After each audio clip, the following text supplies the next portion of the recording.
میں بہت گہری نیند میں تھا، مگر وہ آواز اتنی تیز تھی کہ میری آنکھ کھل گئی۔ آنکھ کھلنے کے بعد بھی وہ چلنے کی آواز صاف صاف محسوس ہو رہی تھی۔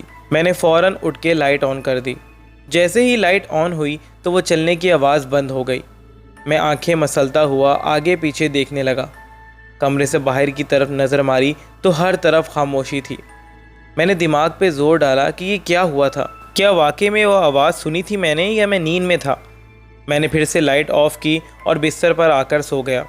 صبح 6 بجے الارم بجنا شروع ہو گیا۔ میں الارم آف کرتے ہوئے نیند کی حالت میں اٹھا اور واش روم کی طرف جانے لگا تو ایسا محسوس ہوا جیسے کوئی بالکل میرے ساتھ ساتھ واش روم کی طرف بڑھ رہا ہے۔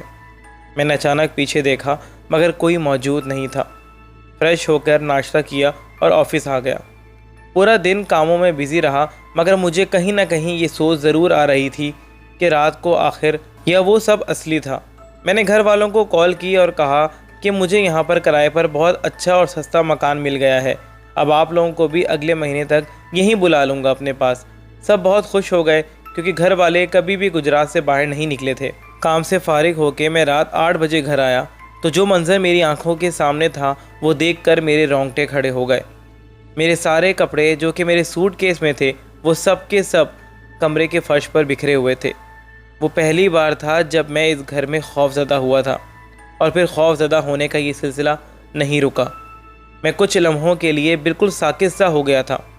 میں نے ہمت کی اور سب کپڑے اٹھا کر سوٹ کیس میں ڈالے اور وہیں بیٹھ گیا۔ مجھے کہیں نہ کہیں تو سمجھ آ گئی تھی کہ گھر تو لاک تھا اور یہ سب کچھ میں نے نہیں کیا تھا، تو مطلب صاف تھا کہ وہ گھر آسیب زدہ تھا، اور جو کچھ کل رات میں نے محسوس کیا تھا وہ میرا وہم نہیں، سچائی تھی۔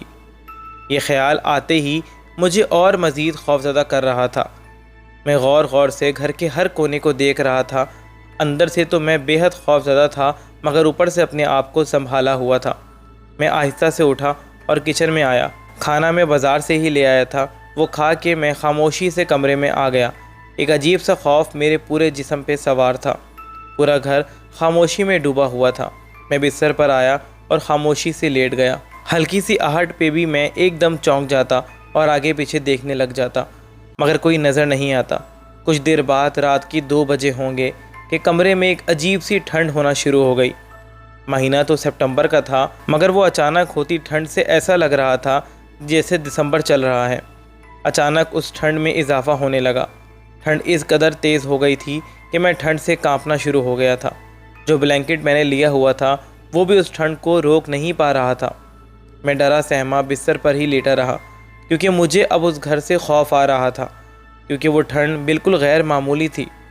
کچھ دیر بعد خود بخود ٹھنڈ ختم ہو گئی اور ایسا محسوس ہوا جیسے کسی نے اچانک ساری ٹھنڈ غائب کر دی ہو۔ کمرے کا ماحول نارمل ہونا شروع ہو گیا تھا۔ میری ہمت نہیں تھی کہ میں بلینکٹ ہٹا کر دیکھوں کہ باہر کیا ہو رہا ہے۔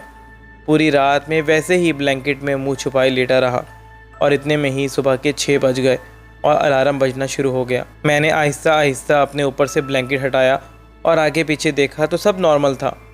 میرے بیڈ کے سامنے ہی کمرے کا دروازہ تھا جہاں سے پورا کوریڈور نظر آتا تھا، وہاں بھی نظر ماری تو سب کچھ نارمل تھا، کچھ نیا نہیں تھا۔ میں نے دل کو مضبوط کیا اور اٹھ کے فریش ہوا اور ناشتہ کیے بنا ہی آفس آ گیا۔ میں نے آ کر اپنے دوست کو سب کچھ بتایا جو پچھلے 2 دنوں میں نے فیل کیا تھا، تو دوست ہنستے ہوئے بولا کہ بھائی تجھے کوئی وہم ہوا ہے، ایسا کچھ نہیں ہے، تو نے کہ اپنی آنکھوں سے کسی کو دیکھا ہے؟ میں نے کہا کہ نہیں مگر میں نے محسوس تو کیا ہے۔ تو وہ بولا کہ کچھ نہیں ہوتا۔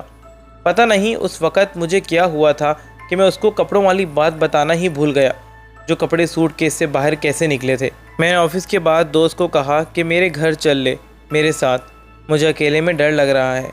اس نے کہا کہ میں ضرور چلتا مگر آج میرے گھر میں بھی دعوت ہے، تو ایسا کیوں نہیں کرتا کہ اپنے گھر والوں کو بلوا لے، یہاں تو پھر اکیلا بھی نہیں ہوگا اور سکون بھی ہو جائے گا۔ مختصر سی بات چیت کے بعد میں اس سے ملا اور گھر کی طرف آنے لگا۔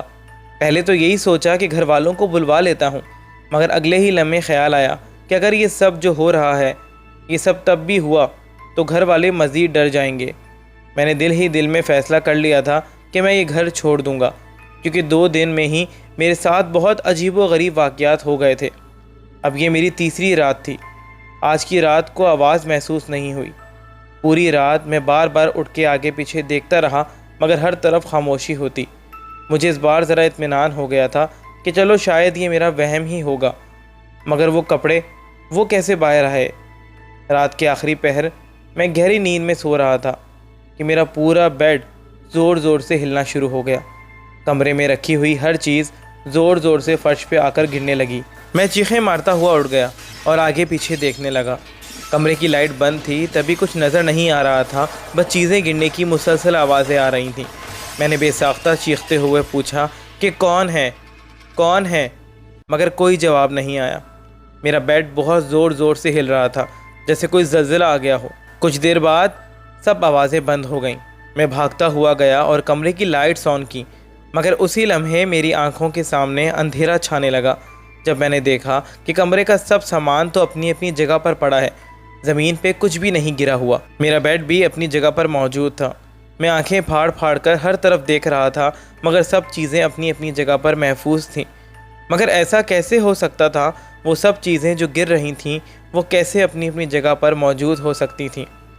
ابھی میری سانس بھی نہیں سنبھلی تھی کہ میری نظر کمرے کے باہر مدھم روشنی میں ڈوبے کوریڈور میں پڑی، جہاں ایک چادر ہوا میں تھی۔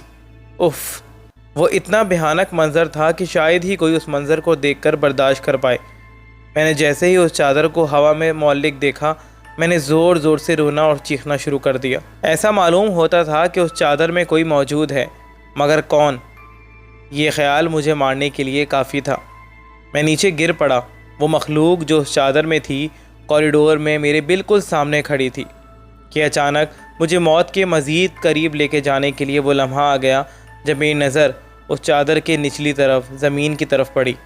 وہاں کسی کے پاؤں موجود نہیں تھے، مگر کوئی تو اس چادر کے نیچے تھا۔ اگلے ہی لمحے وہ چادر تیزی سے میرے کمرے کی طرف آنے لگی۔ میں نے جلدی سے اٹھ کے کمرہ بند کر دیا۔ وہ ہمت میرے اندر اس وقت کہاں سے آئی تھی مجھے نہیں پتہ۔ جیسے ہی میں نے کمرہ بند کیا تو دروازہ بجنا شروع ہو گیا۔ میں نے اندر سے کنڈی لگا دی تھی۔ لمحہ بہ لمحہ وہ دروازہ مزید زور زور سے بجنا شروع ہو گیا۔ میں نے کانپتے کانپتے پوچھا کہ کون ہے، تو باہر سے ایک عجیب خوفناک چیخ سنائی دی اور ساتھ ہی ساتھ کسی کے ہنسنے کی آوازیں آنا شروع ہو گئیں۔ میں نے آہستہ سے اٹھ کر دروازے میں موجود ایک چھوٹے سے سوراخ سے باہر دیکھا تو وہی چادر ہوا میں ادھر ادھر اڑتی ہوئی دکھائی دی۔ میں یہ دیکھتے ہی مزید ڈر گیا اور پیچھے ہٹ گیا، اور پھر سے پورے کمرے میں ٹھنڈ کا احساس ہونا شروع ہو گیا۔ ٹھنڈ اس قدر بڑھ گئی تھی کہ مجھ سے برداشت نہیں ہو پا رہا تھا۔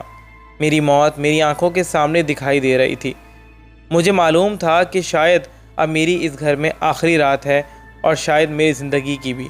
اسی سب میں صبح کے 6 بج گئے اور میرے موبائل کا الارم بجنا شروع ہو گیا۔ اچانک اسی لمحے ٹھنڈ ختم ہو گئی، دروازہ بھی بجنا بند ہو گیا اور ہر طرف ایک پر اسرار خاموشی چھا گئی۔ میں ابھی تک ڈر سے کانپ رہا تھا۔ میری ہمت نہیں تھی کہ میں کمرے کا دروازہ کھولوں۔ جب پراپر صبح ہو گئی اور ہر طرف روشنی پھیل گئی تو میں اٹھا اور کمرے کے ایک دروازے میں موجود سوراخ سے باہر دیکھا تو کوئی نظر نہیں آیا۔ میں نے جلدی سے دروازہ کھولا اور بھاگتا ہوا باہر نکل آیا۔ میں اسی وقت اس پراپرٹی والے کے گھر گیا جو اپنی ایجنسی کے اوپر ہی رہتا تھا۔ میں نے اس کو سب بتایا تو اس نے کہا کہ بھائی مجھے قسم ہے مجھے سارے معاملات کا کوئی علم نہیں تھا، ورنہ میں کبھی آپ کو یہ گھر نہ دلاتا۔ میری حالت اس قدر خراب تھی کہ میں بری طرح کانپ رہا تھا۔ میں نے دوست کو کال کی تو وہ بھی وہیں آ گیا اور کہنے لگا کہ یار یہ تو واقعی سیریس معاملہ ہے۔ مجھے تو سب مذاق لگ رہا تھا۔ جب سب کچھ میں نے بتایا تو میرا دوست اور پراپرٹی ڈیلر بھی خوف زدہ ہو گئے۔ میری حالت کافی خراب تھی، میرے پورے جسم پر خوف طاری تھا۔ دوست نے کہا کہ ایک بزرگ ہیں، میں جانتا ہوں ان کو، کیوں نہ ان کو وہاں لے کر چلیں۔ جب بزرگ کو لایا گیا تو انہوں نے گھر میں قدم رکھتے ہی کچھ پڑھنا شروع کر دیا۔ وہ جیسے جیسے پڑھ رہے تھے ان کو بے حد پسینہ آ رہا تھا، اور اسی لمحے گھر کے سب کمروں میں سے چیخنے چلانے کی خوفناک آوازیں آنا شروع ہو گئیں، جن کو سن کر میں، میرا دوست اور ایجنسی والا بہت زیادہ ڈر گئے۔ ان بزرگ نے کہا کہ بیٹا جتنی جلدی ہو سامان اٹھاؤ اور نکلو یہاں سے، یہاں خبیث جناتوں اور بری چیزوں نے خوفناک قبضہ کیا ہوا ہے۔ تم یہاں بچ کیسے گئے ہو سمجھ نہیں آتا، یہ تو تمہیں کب کا مار چکے ہوتے۔ ان کو یہاں کسی کی موجودگی برداشت نہیں ہے۔ میں نے اسی لمحے اپنا سامان سوٹ کیس اٹھایا اور وہاں سے نکل گیا۔ جب ہم سب وہاں سے نکل رہے تھے تو اس وقت بھی اندر سے عجیب چلانے اور چیخنے کی آوازیں آ رہی تھیں۔ ان بزرگ نے کہا کہ یہ گھر 2 سال سے مسلسل بند رہا ہے، نہ کوئی روشنی ہوئی نہ کوئی رہا۔ تبھی یہاں بری چیزوں اور بے حد خطرناک جنات نے اپنا قبضہ کر لیا ہے، اور اب ان کو یہاں سے نکالنا ایک طرح سے ناممکن سی بات ہے۔ بہتر یہی ہے کہ اس گھر میں نہ رہا جائے۔ میری حالت تو اس قدر خراب تھی اور میرے دماغ پر اس قدر خوف سوار تھا کہ میں نے آفس سے 1 ہفتے کی چھٹی لی اور واپس گجرات آ گیا۔ گھر آ کر جب میں نے امی ابو کو بھی سب کچھ بتایا تو وہ لوگ بھی خوف زدہ ہو گئے اور کہنے لگے کہ شکر کرو بیٹا، اللہ پاک نے تمہیں ان برے جناتوں کے شر سے بچا لیا اور محفوظ رکھا۔ میری زندگی میں گزری وہ 3 راتیں میں شاید مرتے دم تک نہیں بھولوں گا۔ وہ اتنا خوفناک ایکسپیرینس تھا کہ میں دعا کرتا ہوں کہ اللہ پاک کسی کو بھی ایسا وقت نہ دکھائے۔ تو امید ہے دوستوں کہ آپ لوگوں کو آج کی یہ کہانی ضرور پسند آئی ہوگی۔ اگر پسند آئی ہے تو اس کو لائک، شیئر اینڈ کمنٹ کرنا بالکل مت بھولیے گا، اور پلیز دوستوں میرے چینل کو سبسکرائب ضرور کر دیجیے گا۔ مجھے آپ سب کے سپورٹ کی بہت ضرورت ہے۔ اگر آپ کے پاس بھی اس طرح کی کوئی خوفناک کہانی یا پراسرار قصہ ہے تو میرے ساتھ شیئر کریں، میں اس کو ضرور اپنی ویڈیو میں شامل کروں گا۔ تو ملتے ہیں اگلی ویڈیو میں ایک نئی کہانی، ایک نئے پراسرار قصے کے ساتھ۔ تب تک کے لیے دیجیے اجازت۔ اللہ حافظ۔